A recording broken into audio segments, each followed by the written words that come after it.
الله إن الحمد لله نحمده ونستعينه ونستغفره ونعوذ بالله من شرور أنفسنا ومن سيئات أعمالنا من يهده الله فلا مضل له ومن يضلل فلا هادي له وأشهد أن لا إله إلا الله وحده لا شريك له وأشهد أن محمدا عبده ورسوله أما بعد فإن خير الحديث كتاب الله وخير الهدي هدي محمد صلى الله عليه وسلم وشر الأمور محدثاتها وكل محدثة بدعة وكل بدعة ضلالة وكل ضلالة في النار আসসালামু আলাইকুম ওয়া রাহমাতুল্লাহি ওয়া বারাকাতুহু। আমরা যেখানে শেষ করছিলাম সেখান থেকে আজকে অনওয়ার্ড যাব। আমরা পড়তেছিলাম যে তাকফির বিষয়ে বা কাউকে কাফের প্রতীয়মান করার ব্যাপারে বা কাফের মনে করার ব্যাপারে ইসলামের বিধান কি বা আহলে সুন্নাত জামার অ্যাটিটিউড কি বা দৃষ্টিভঙ্গি কি অথবা অবস্থান কি। তো আমরা মেজর কুফর সম্বন্ধে পড়তেছিলাম। আমরা তখন গতদিন বলছি যে কুফরও দুই রকমের, ইমানের যেরকম অনেক শাখা আছে কুফরের অনেক শাখা আছে। কুফর মূলত দুই রকমের বা প্রধানত দুই রকমের। একটা হচ্ছে মেজর কুফর, যেটা কাউকে ইসলামের বাইরে নিয়ে যায় বা যেটাতে কেউ ইনভলভ হইলে সে আর মুসলিম থাকে না বা অন্তত কাজটা মুসলিম না থাকার কাজ, সে পার্সোনালি কাফের হইল না অবিশ্বাসী হইল, সেটা একটু বলছিলাম যে সেটা একটা গবেষণার বিষয় বা সেটা একটা দলিল প্রমাণের বিষয়। কিন্তু ব্যাপারটা যে কাউকে ইসলামের বাইরে নিয়ে যাবে এটাই বুঝ আমাদের। সো সেটাকে আমরা মেজর কুফর বলি বা বড় কুফর বলি। আর মাইনর কুফর বলি কতগুলো জিনিস যেগুলোকে রাসূলুল্লাহ সাল্লাল্লাহু আলাইহি ওয়াসাল্লাম বা বিভিন্ন দলিলে কুফর নামে আসছে অথচ সেগুলা করলে কেউ ইসলাম থেকে বের হয়ে যায় না, স্টিল মুসলিম থাকে। বাট এগুলো বড় গুনাহ, কবিরা গুনার চেয়ে বড় গুনাহ, কবিরা গুনার উপরে এগুলা, কবিরা গুনার চেয়ে উপরে এগুলার স্থান গুনাহ হিসাবে। কিন্তু এগুলোর জন্য কেউ অমুসলিম হয়ে যায় না বা মুসলমান হিসাবে একটা মুসলিম দেশে অথবা সমাজে তার যে অধিকার থাকে সেগুলা বজায় থাকে। কিন্তু এগুলো বড় গুনাহ, সেরকম আমরা বলছিলাম। তারপরে আমরা বলছিলাম যে মেজর কুফরগুলো সাধারণত কুফর অফ বিলিফ বা ইতিকাদি অথবা আকীদা বিষয়ক অথবা বিশ্বাস বিষয়ক জিনিস, যদিও সেই বিশ্বাসের ম্যানিফেস্টেশন কাজে কথায় হইতে পারে, কিন্তু মূলত জিনিসগুলো বিশ্বাস এর ব্যাপার। এইটুক পর্যন্ত পড়ে আমরা বলছিলাম যে এই পাঁচটা শ্রেণীর কুফর নিয়ে আমরা একটু আলাপ করব আজকে। সো সেই পাঁচটা ক্যাটাগরির ভিতরে এক নাম্বার হচ্ছে কুফর অফ ডিসবিলিভ বা অবিশ্বাসের কুফর। এটার অর্থ হচ্ছে believing that the messengers were false. যেমন ধরেন কেউ যদি মনে করে যে রাসূলগণ মিথ্যা ছিলেন, claiming that the messengers brought something that was not true, যে তারা আমাদের দেখবেন মুসলমান নামধারী অনেক মানুষ কিন্তু এখন এই সমস্ত কথা বলতে শুরু করছে বা বলে, যারা নাস্তিক হয়ে গেছে বা আপনারা হয়তো ইন্টারনেটে বা ইউটিউবে দেখবেন এই ধরনের কথা।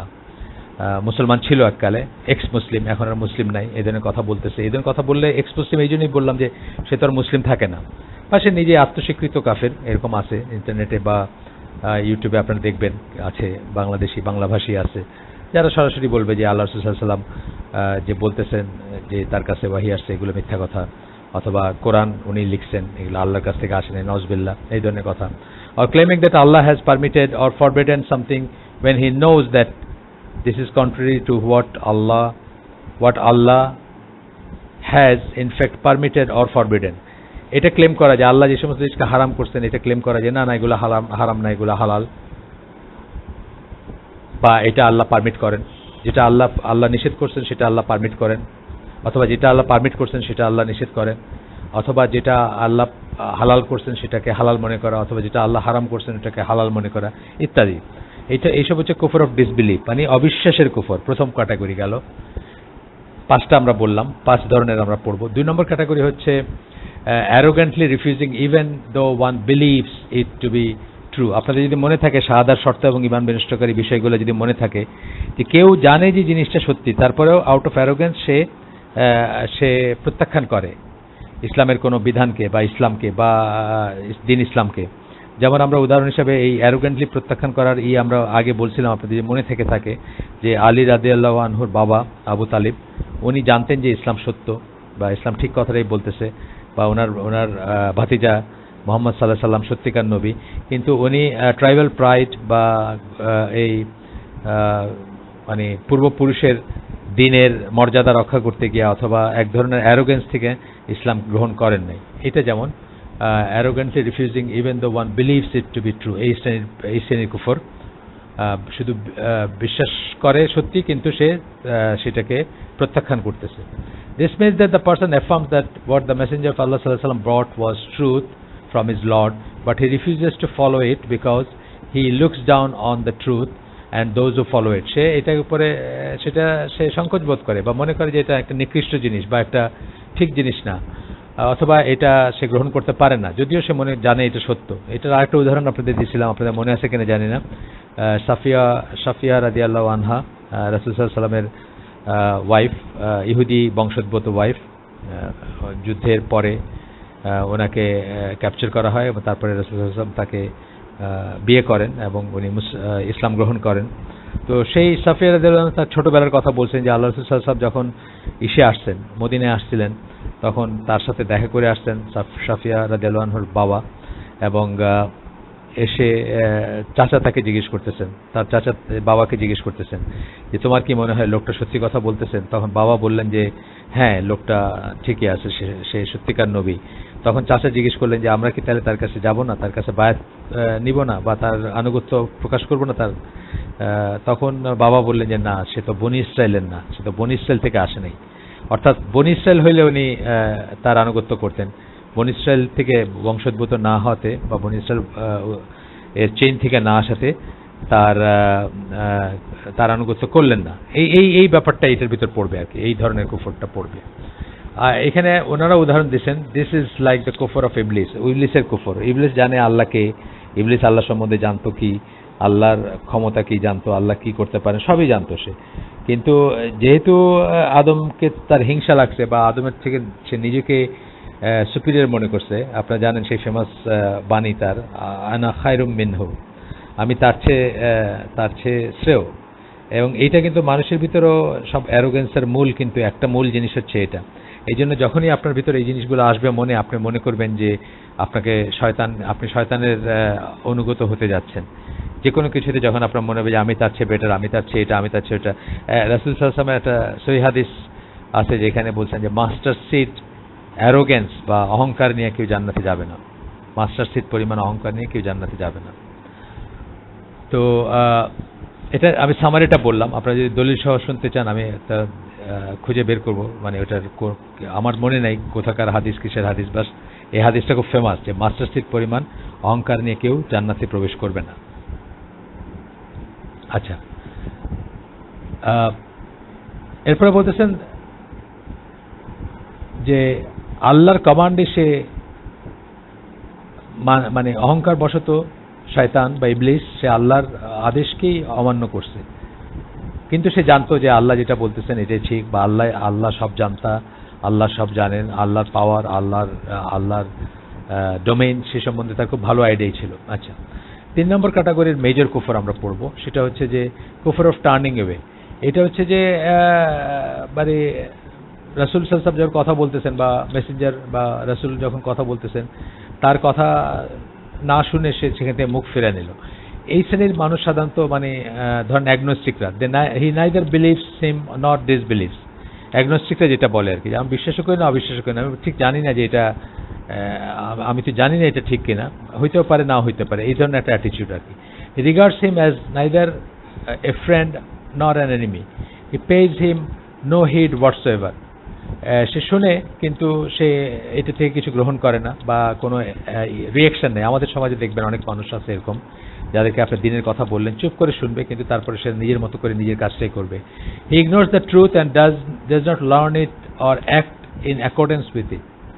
সে এটা শিখতেও চেষ্টা করে না এবং এইভাবে অনুযায়ী কাজও করতে চেষ্টা করে না। আপনাদের মনে আছে ঈমান বিনষ্টকারী বিষয়ের একটা পয়েন্ট ছিল, আমরা যখন ওগুলো পড়ছিলাম 12টা পয়েন্ট, তখন কি বলছিলাম? একটা ছিল বাই টার্নিং অ্যাওয়ে ফ্রম দিন, by not learning and not practising, এটা ছিল এটার ক্যাটাগরিটা। ওইটাকেই এখন কুফরের ক্যাটাগরি হিসেবে বলতেছেন আর কি, আর কিছু না। এটা আরেকভাবে বলতেছেন, এটা আরেকটা বই, এটা আরেকটা ওয়ে, আরেকটা অ্যাপ্রোচ সেখানে বলতেছেন আর কি। তো তারপরে বলতেছেন যে he keeps away from places where the truth is mention. এই ধরেন মসজিদে যাবে না বা কোনো হালাকায় যাবে না বা কোথাও সত্য কথা আলোচনা হচ্ছে সেখানে যাবে না। সো হি ইজ এ কাফের in the sense of one who turns away. সে কাফের কোন সেন্সে? সে কাফের যে সে মুখ ফিরায় নিছে, মুখ ঘুরায় নিছে এরকম। এটা মেইনলি অ্যাগনোস্টিকদের ব্যাপারে দেখবেন, অথবা আমাদের দেশের সেকুলার হিউম্যানিস্ট যারা একটা মুসলিম নাম আছে, আব্দুর রহমান, আব্দুল্লাহ বা একটা কিছু আছে, কিন্তু জীবনে কোনো প্র্যাকটিস নাই, সে শেখার চেষ্টাও করে না, সে তার ভিতর কোনো অ্যাপিল নাই, দিনের কোনো অ্যাপিল পৌঁছায় না তার পর্যন্ত, সেই ধরনের মানুষগুলো এই ক্যাটাগরিতে পড়বে, যেটা হয়তো জীবনের কোনো একটা ক্রস সেকশনে আমরা সবাই কখনো ছিলাম বা থাকতে পারি, থেকে থাকতে পারি আর কি। নজবিল্লাহ, আমরা তওবা করব এবং আমরা আমরা এক সময় কোনো একটা কুফর বা একটা শিরকের সাথে যুক্ত ছিলাম বলে সারা জীবন সেটাকেই আঁকড়ে থাকতে হবে বা ধরে রাখতে হবে এমন কোনো কথা নেই। আল্লাহর ক্ষমা অনেক বিস্তৃত একটা ব্যাপার। আল্লাহর কাছে খালিস নিয়তে আমরা তওবা করব এবং আমরা ইসলামে ফিরে আসব যদি আমরা সেরকম হয়ে থাকি। 5 নম্বর ক্যাটাগরি কুফর হচ্ছে নিফাক বা মুনাফিকের কুফর। বড় কুফরের কথা আমরা বলতেছি, মেজর কুফর যেগুলো মানুষকে ইসলামের বাইরে নিয়ে যায়, সেই সমস্ত 5 নম্বর ক্যাটাগরি কুফর হচ্ছে মুনাফিকের কুফর। অর্থাৎ this means that a person makes an outward show of following that which the messenger brought. বাইরে দেখাবে যে সে একজন মুসলিম, ভিতরে সে আসলে বিশ্বাস করে না। এরকম অনেক মানুষ আছে এবং এটা এখনই আছে তা না, এটা মদিনার সমাজে ছিল। এবং outward display of faith which conceals inward কুফর। বাইরে দেখাবে যে তার ইমান আছে, কিন্তু ভিতরে সে তার এটা 4 নম্বর ক্যাটাগরি, আমি ভুল বলছি, এটা 4 নম্বর ক্যাটাগরি, ডি আর কি, এ বি সি, এটা ডি ছিল। 4 নম্বর ক্যাটাগরি কুফর, এটা কুফর অফ হিপোক্রেসি বা নিফাক, মানে ভিতরে একটা আছে, বাইরে একটা, বাইরে দেখাচ্ছে বিশ্বাস আছে, ভিতরে আসলে বিশ্বাস নাই। এটা মদিনার সমাজে, তখনকার সমাজেও ছিল, এখনো আছে। বহু মানুষ আছে যারা আসলে মুসলিম না, কিন্তু সমাজে টিকে থাকার জন্য অথবা সমাজে একটা কি বলবো পতিত না হওয়ার জন্য, সমাজের কাছে সমাজ তাকে খারাপ দৃষ্টিতে না দেখুক বা তাকে পরিত্যাগ করুক অথবা তাকে ত্যায্য করুক বা তাকে একঘরে করুক, এই সমস্ত ভয়ে সে বলে না, কিন্তু সে আসলে বিশ্বাসই করে না। সে মুখে বিশ্বাসের কথা বলে কিন্তু ভিতরে সে অবিশ্বাসী। এটাকে মুনাফিকের কুফর বলা হচ্ছে, অ্যাবসলিউট সেন্সে মুনাফিকি। নিফাক বলতে এখানে যখন হিপোক্রেসি বলতেছি বা হিপোক্রেট বলতেছি, তখন অ্যাবসলিউট সেন্সে মুনাফিক, মানে আকিদার মুনাফিক আর কি।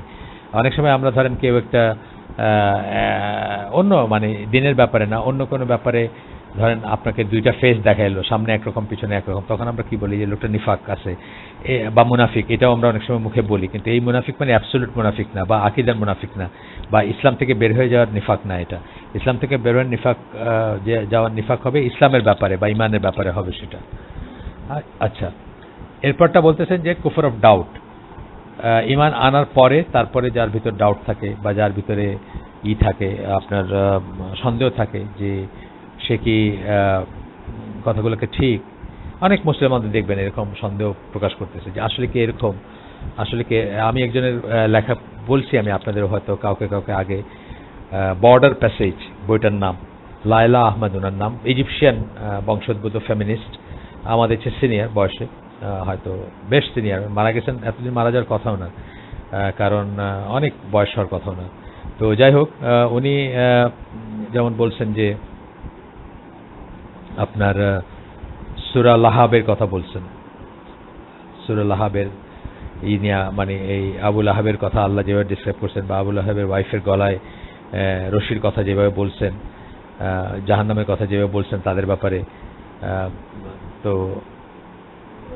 আপনার বা তাদেরকে ধ্বংসপ্রাপ্ত বলে যেভাবে বলছেন, এই সমস্ত কথাগুলোতে উনি ডাউট প্রকাশ করছেন যে আল্লাহ কি এভাবে বলতে পারেন একজন মানুষের ব্যাপারে, বা এইভাবে আমার মনে হয় না এটা আল্লাহ বলছেন। হয়তো কোথাও একটা মানে মাঝপথে, অর্থাৎ বলতে যাচ্ছেন যে কোরআন ট্রান্সমিশনের কোথাও কেউ এটা হয়তো ম্যানিপুলেট করছে, এরকম বলছেন। এই যে জিনিসটা, আল্লাহর একটা ব্যাপারকে, আল্লাহর একটা বাণীকে, আল্লাহর সিফাতকে, সিফাত বলতে কোরআনকে আমরা কি বলি, কালামুল্লাহ বলি, আমরা বলি যে আল্লাহর কালাম, এবং আমরা আক্ষরিক অর্থে বলি যে আল্লাহর স্পিচ। এবং এই স্পিচ আল্লাহ নিজে বলছেন যে উনি প্রোটেক্ট করবেন ফ্রম অ্যাডাল্টারেশন অথবা ফ্রম মানে কি বলবো, মানে বিং কারাপ্ট, মানে কারাপ্ট হওয়ার চেয়ে কারাপ্টেড হইতে দিবেন না। সো এই মানে এই কথার সম্পূর্ণ বিপরীতে যায় যখন আমরা সন্দেহ করব যে এটাকে ঠিক নাকি বা ওইটাকে ঠিক নাকি। এখানে বলতেছেন ওনারা, এই বই যারা করছেন, কম্পাইল করছেন, তারা বলতেছেন this means that a person neither believes with certainty in the prophet not disbelieves in him. বিশ্বাসও করে না, অবিশ্বাসও করে না। একবার বিশ্বাস করে, আবার বিশ্বাস করে না। হয়তো একবার মনে করে রাসূল আছেন, একবার মনে করে যে না, রাসূল সাল্লাল্লাহু আলাইহি ওয়াসাল্লাম নাই। Rather he has some doubts about him and hesitant about following him. বরং রাসূল সাল্লাল্লাহু আলাইহি ওয়াসাল্লাম সম্বন্ধে তার ডাউট আছে যে লোকটা কি সত্যি নবী ছিলেন কিনা, বা উনি কি কোরআন লিখে ফেলছেন কিনা। অনেক মানুষ আছে এরকম চিন্তা করে বা এলিয়েনি চিন্তা করে। আচ্ছা, what is required is to have certain faith that the messenger of Allah sallallahu alaihi wasallam, what the messenger of Allah sallallahu alaihi wasallam brought from his Lord is truth.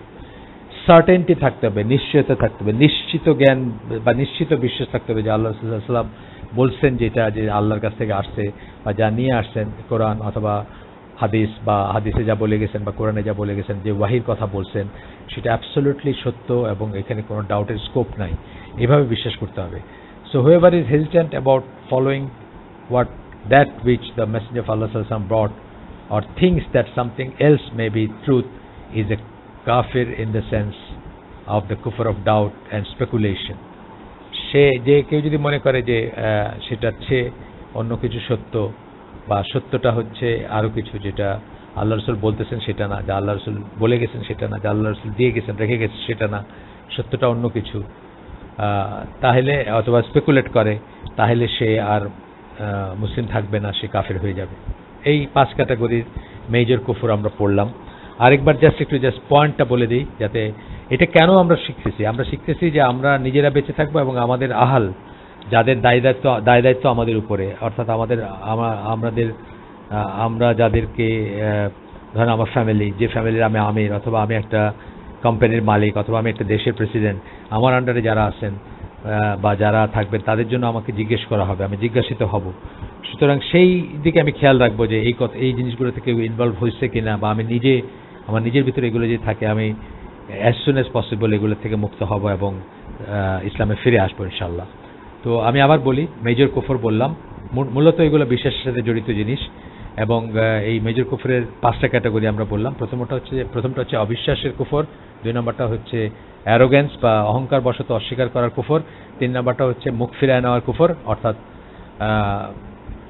এই কাজটা করলেন না, আপনি জাস্ট মুখ ফিরায় নিলেন, এটা অনেকটা অ্যাগনস্টিকদের মতো। এইটা এবং শেষেরটা অ্যাগনস্টিকদের ক্যাটাগরিতে পড়ে। কুফর অফ ডাউট এবং টার্নিং এওয়ে, দুইটা অ্যাগনস্টিকদের চরিত্রের সাথে মিলে, যে জানি না আছে কিনা, থাকতেও পারে নাও থাকতে পারে, অথবা আছে কি নাই তাতে আমার ম্যাটার করে না, আমি আমার মতো থাকতেছি, যাদের করার ধর্মকর্ম তারা করুক, আমি তো কাউকে বাধা দিচ্ছি না, এরকম অনেক মানুষ পাবেন আপনি। আচ্ছা, 4 নম্বরটা ছিল হিপোক্রেসি বা নিফাকের কুফর, অর্থাৎ মুখে বলতেছে ভিতরে বিশ্বাস করে না। আর 5 নম্বরটা ছিল ডাউটের বা সন্দেহের কুফর। তো আমরা মেজর কুফরগুলো দেখলাম। এরপরে এখানে বলতেছেন যে এই ধরনের এই 5টা ক্যাটাগরির কোনো একটা কুফরে যদি কেউ ইনভলভ হয়, তাহলে সে চিরতরে জাহান্নামে হবে এবং তার ভালো কাজ কোনো ধরনের ভালো কাজ তার কোনো কাজে আসবে না, বা ভালো কাজ মিনিংলেস হয়ে যাবে। এটা আমরা অনেক আয়াতে পাইছি, কোরআনের বা হাদিসে পাইছি। এখানে তারা একটা কোট করতেছেন, সূরা বাইয়িনা 6 নম্বর আয়াত, যেখানে আল্লাহ বলতেছেন, ইন্নাল্লাযীনা কাফারু মিন আহলিল কিতাবি ওয়াল মুশরিকিনা ফি নারি জাহান্নামা খালিদিনা ফিহা উলাইকা হুম শাররুল বারিয়া। এখানে বলতেছেন যে verily those who disbelieve from among the people of scripture, মানে জু এবং খ্রিস্টান, and al mushrikin বা মুশরিকদের ভিতর যারা অবিশ্বাস করে, তারা কি হবে, তারা will abide in the fire of hell. They will abide in the fire of hell. They are the worst of creatures. তারা হচ্ছে সবচেয়ে নিকৃষ্ট সৃষ্টি। এরপরে আরো একটা আয়াত কোট করতেছেন, যে সিমিলার, মানে জিসটা একই, যে চির জাহান্নামের ব্যাপারটা আসতেছে, বা যারা অবিশ্বাস করবে তারা যে জাহান্নামে, সেই ব্যাপারটা আসতেছে। এটা হচ্ছে সূরা জুমারের 65 নম্বর আয়াত। আল্লাহ বলতেছেন, if you join others in worship with Allah, অন্যদিকে আপনি যদি শরীক করেন আল্লাহর সাথে, then surely all your deeds will be in vain, আপনার সমস্ত সৎ কাজ বৃথা হবে, নষ্ট হয়ে যাবে, কোনো অর্থ বহন করবে না আপনার জন্য। And you will certainly be among the losers, এবং তুমি লুজার্সদের ভিতর থাকবা বা ক্ষতিগ্রস্তদের ভিতর থাকবা। আল্লাহ বলতেছেন এটা সূরা জুমারের 65 নম্বর আয়াতে। আচ্ছা, মেজর কুফর গেল। এখন আমরা যেহেতু কুফর নেওয়া ব্যাপারটা আরেকদিন গড়াইতে চাই না, আমি শেষ করে ফেলবো আজকে ইনশাআল্লাহ। আমরা ইনশাআল্লাহটা অনেক সময় আমাদের দেশি ভাষায় বলি, দেশি সিস্টেমে বলি ইনশাআল্লাহ না বলে বলা উচিত ইনশাআল্লাহ। হামজাটা স্পষ্টত উচ্চারণ করতে হবে, ইনশাআল্লাহ, আল্লাহটা আলগা করে হামজাটা উচ্চারণ করতে হবে, তবে ঠিক আছে। এটা মিনি হচ্ছে যদি আল্লাহ, যারা আপনারা আরবিক জানেন, ইন মানে হচ্ছে যদি, শাহ হচ্ছে ইচ্ছা করা, ইচ্ছা পোষণ করার পাস্ট টেন্স শাহ। আপনারা জানেন অ্যারাবিক ভার্বগুলা সাধারণত 3টা অক্ষরের বা 3টা আরবি অক্ষরের ফর্মে হয়ে থাকে। সাধারণত আমরা বললাম, সুলাসি বলে এদেরকে, 3টা ইসের হয়। সাধারণত ভার্বগুলো এরকম হয় এবং সেগুলো প্রাথমিকভাবে পাস্ট টেন্স বলা হয়। পাস্ট টেন্সকে প্রথম বলা হবে এবং পাস্ট টেন্স থেকে তখন বাকি ফর্মগুলো বের হয়ে আসবে। যেমন তাহলে দাখালা মানে হচ্ছে প্রবেশ করা। একজন আরব বা যারা ল্যাঙ্গুয়েজ শিখবে তারা প্রথমে দাখালাটা শিখবে, দাখালার থেকে তারপরে এই বাকিগুলো আসতে থাকবে। দাখালা ইয়াদখুলু, দাখালা হচ্ছে সে প্রবেশ করেছিল, থার্ড পারসন পাস্ট টেন্স আসবে, সে প্রবেশ করেছিল, থার্ড পারসন পাস্ট টেন্স। এবং ইয়াদখুলু সে প্রবেশ করে, third person present tense. Present এবং ফিউচার একসাথে বলা হয়, একই ফর্ম হয়। দাখালা ইয়াদখুলু এইভাবে শুরু হবে।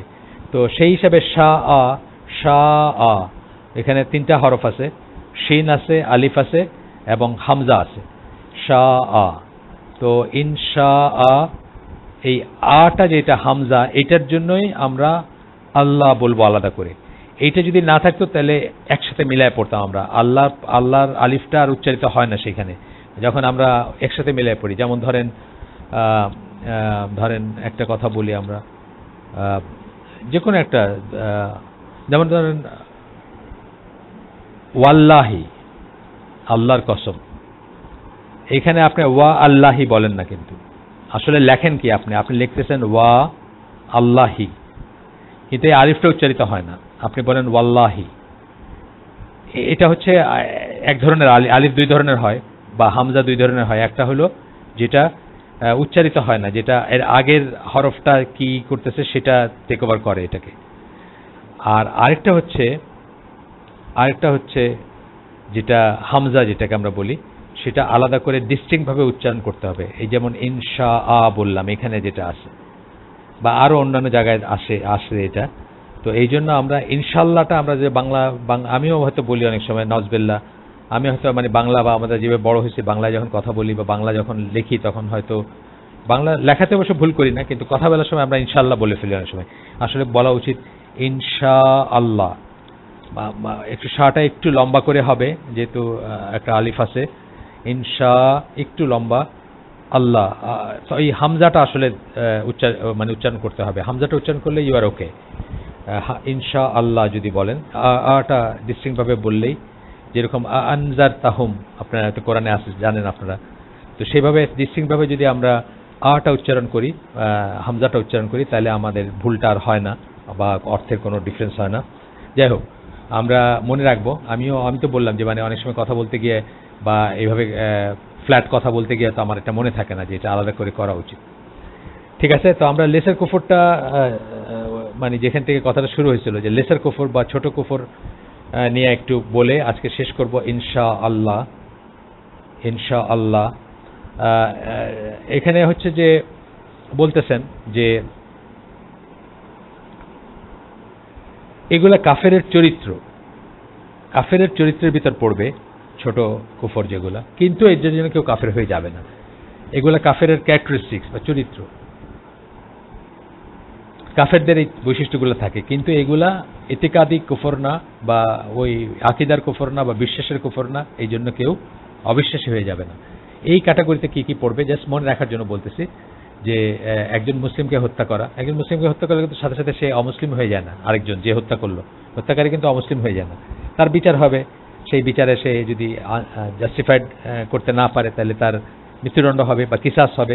কিসাস মানে এটা ইসের কাছে চলে যাবে, আপনার তার পরিবারের কাছে যাবে। এখন মৃত্যুদণ্ড প্রাপ্য তার, কিন্তু এই পরিবার চাইলে রক্তপণ নিয়ে অথবা কিছু না নিয়েও তাকে মাফ করে দিতে পারে। এটা শাসনকর্তা মাফ করতে পারে না, এটা মাফ করলে পরিবার মাফ করবে, বা কাজী মাফ করবেন না, করলে পরিবার মাফ করবে। এটা যেমন একটা মানে, কিন্তু তারপরেও এটার বিচার আছে, এবং বিচারের পরে যদি তাকে তা মাফ করে দেয় ওই পরিবার, অথবা তার কাছে রক্তপণ নেয়, অথবা তার মৃত্যুদণ্ডও যদি হয়, তাহলে যেটা দেখা যাবে তাকে তথাপি মুসলিম বলতে হবে। তারপর শাস্তিটা প্রয়োগ করা হবে, কিন্তু তার জানাজা হবে, তার যা মানে মুসলিমদের যা প্রাপ্য, একজন মুসলিমের যা সব রাইট আছে মৃত্যুর পরবর্তী রাইট, সেগুলো সে পাবে। আর যদি সে বেঁচে থাকে, অর্থাৎ তাকে যদি মাফ করে দেয় এরা, তার ফ্যামিলি রক্তপণ নিয়ে অথবা রক্তপণ না নিয়ে যদি মাফ করে দেয়, তথাপি সে সমাজে মুসলিম হিসেবেই বসবাস করবে বা মুসলিম হিসেবেই স্বীকৃত হবে। কিন্তু বলতেছেন যে এটা মাইনর কুফর বা ছোট কুফর। এরকম আছে যে আল্লাহ ছাড়া আর কিছুর নামে করা, কসম খাওয়া, তারপরে কারো লিনিয়েজ নিয়ে অথবা বংশমর্যাদা নিয়ে বাজে কথা বলা, কটাক্ষ করা, খারাপ কথা বলা, ছোট লোকের বাচ্চা বা এর পরিবার আমরা জানি এর বংশে এরকম খারাপ জিনিস আছে। ওয়েলিং ফর দ্য ডেড, মৃতের জন্য আহাজারি করা, চিৎকার করে বিলাপ করা। এটা কিন্তু আপনারা নিজেরা খুব সাবধান হবেন, নিজেদের পরিবারকে বলে যাবেন, ওয়াসিয়ত করে যাবেন যে আমি মরে গেলে আমার জন্য তোমরা চোখে পানি আসবে, দুঃখ পাবা, কষ্ট হবে, শোক হবে, সেটাতে কোনো সমস্যা নাই। কিন্তু ওয়েলিং যেটা মানে বিলাপ করা, চিৎকার করে করা, বুক চাপড়ানো, মুখ খামচানো, চুল ছেঁড়া, এগুলো করবে না। সাধারণত এগুলো মেয়েরা করে থাকে এবং এটা হাদিসে আসছে যে যার জন্য যারা করবে তারাও গুনাহগার, যার জন্য যে তারও আযাব হবে এটার জন্য, যার জন্য করবে। তো প্রশ্ন আসছে যে ওনার তো কোনো দোষ নাই এখানে, যে হ্যাঁ ওনার দোষ নাই ঠিকই, উনি যদি বলে থাকেন, ওয়াসিয়ত করে থাকেন যে আমি মরলে এইভাবে চিৎকার করে কাঁদবা না, তাহলে ওনার কোনো দোষ নাই। কিন্তু এটা যদি উনি শিখায় গিয়ে না থাকেন ওনার ফ্যামিলিকে, তাহলে ওনার এটার জন্য শাস্তি হবে বা এটার জন্য আযাব হবে বা গুনাহ হবে। আচ্ছা, এরপরে কি আর আছে এরকম কাউকে কাফের ডাকা, কাউকে কাফের ডাকা মানে আপনি কাউকে সম্বোধন করলেন, কোনো মুসলিমকে আর কি কাফের বলে সম্বোধন করলেন, এটাও ঠিক না, এটাও উচিত না।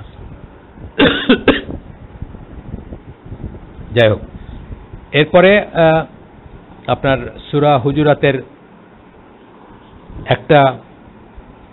একটা আয়াত আসতেছে এখানে, সূরা হুজুরাতের 9 নম্বর আয়াত।